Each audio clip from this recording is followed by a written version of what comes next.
Like any series running since 1994, The Elder Scrolls has gone through an evolution. It has changed a lot since what it started out as, and I want to today talk a little bit about how that change happened and sort of look at it from a large-scale perspective. It's important to realize that the team that made Arena mostly didn't work on any of the later games. Arena was a fairly straightforward Tolkien D&D fantasy game. The distinguishing parts of Arena were the scale, which was all procedurally generated, and the first-person view.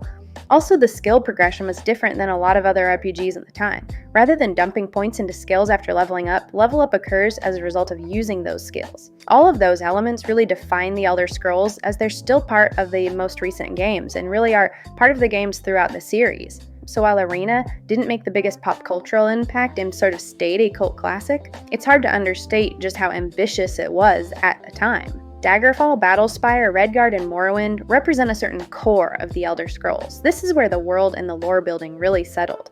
There were a lot of people that worked on these games that worked together across all of these games, and very few of them had worked on Arena. It does represent the real first shift into what the Elder Scrolls was. Daggerfall and Morrowind feel like a reaction to the Tolkien-esque high fantasy that dominated the market since, well, Tolkien.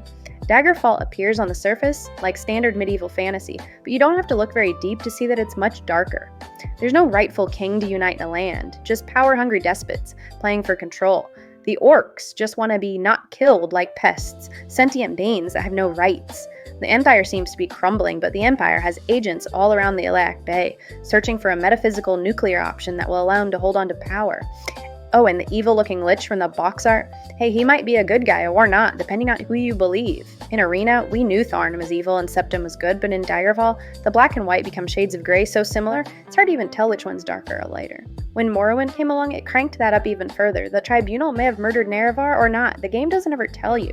It expects you to read the sources and decide for yourself. Dagoth Urdr has a sort of a fan base. He's kind of a nationalistic leader in a way that's kind of realistic. He talks about wanting to overthrow the Empire for the good of the Dunmer, but his ultimate plan is to start an empire of his own, so is he really any better? One thing I think a lot of Morrowind fans get wrong about Morrowind is that it's extremely grounded. People act like it's this out there fantasy. Because of the mushroom trees and wizard towers and fictional animals, it's really not.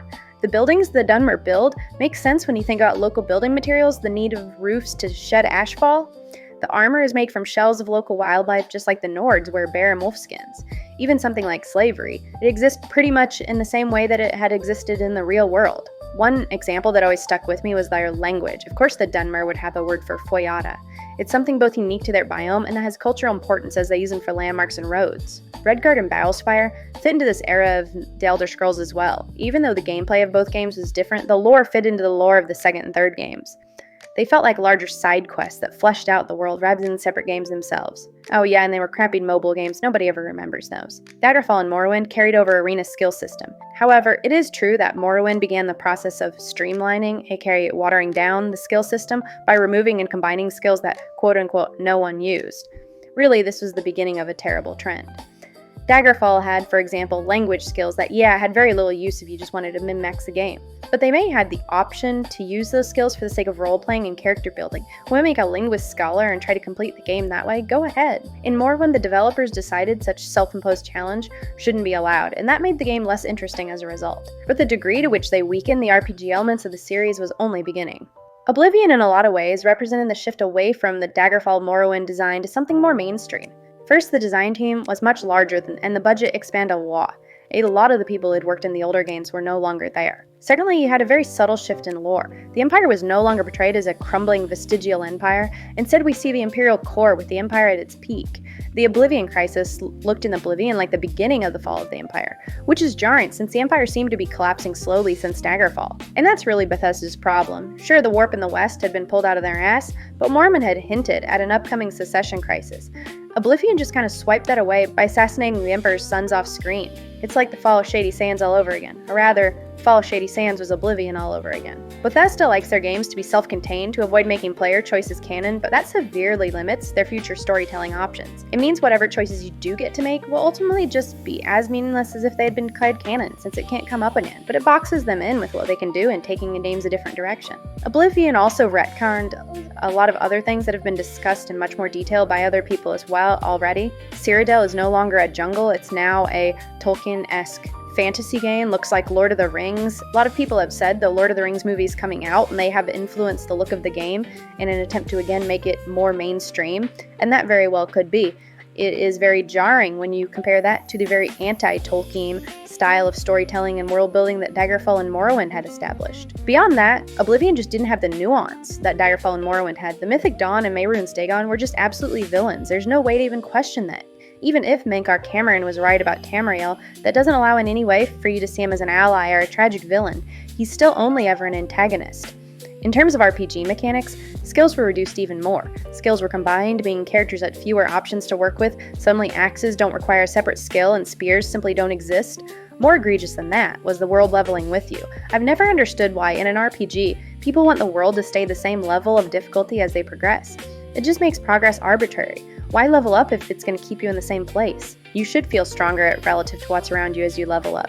Eventually, yes, the game should no longer be a challenge. That's when you roll a new different type of character and play the game a different way, with different attributes and skills. It's actually even worse than that in Oblivion because it was possible to choose the wrong skills or level up at the wrong time and make the game so impossibly hard that you couldn't beat it. I'm not going to talk much about the remaster here, except to say I think it was overrated. It was effectively the same game with a fresh coat of paint. I firmly believe the only reason anybody cared about it was nostalgia. I'm not particularly interested in a poorly done RPG with fancier graphics. Skyrim weirdly brings back this idea of the Empire being a vestigial empire, and we see again what that looks like. However, there's more retconning in the lore. The Nords are way less interesting this time around. The Thu'um is no longer a primeval form of magic culture bound to Skyrim, it's dragon language, and in a lot of ways these retcons aren't good retcons. A retcon can be a good thing if it expands the story of the world or adds more to what we know, but the retcons that Bethesda tends to do are the opposite. They make the world less interesting. The Thu'um was an interesting piece of lore that explored how culture influenced magic, how magic existed outside the academic settings of the Imperial Mages Guild. Turning it into just a game mechanic with dragons is not as interesting. The problem seen in Bethesda Fallout of not having any idea how long 200 years is resurfaces here as it did in Fallout.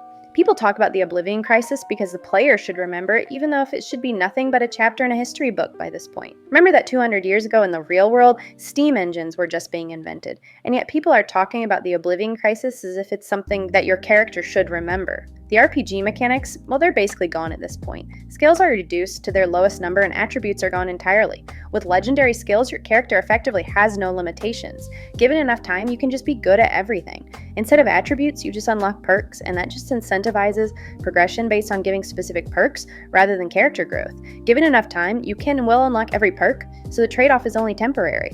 And this is why every Skyrim character becomes a stealth archer.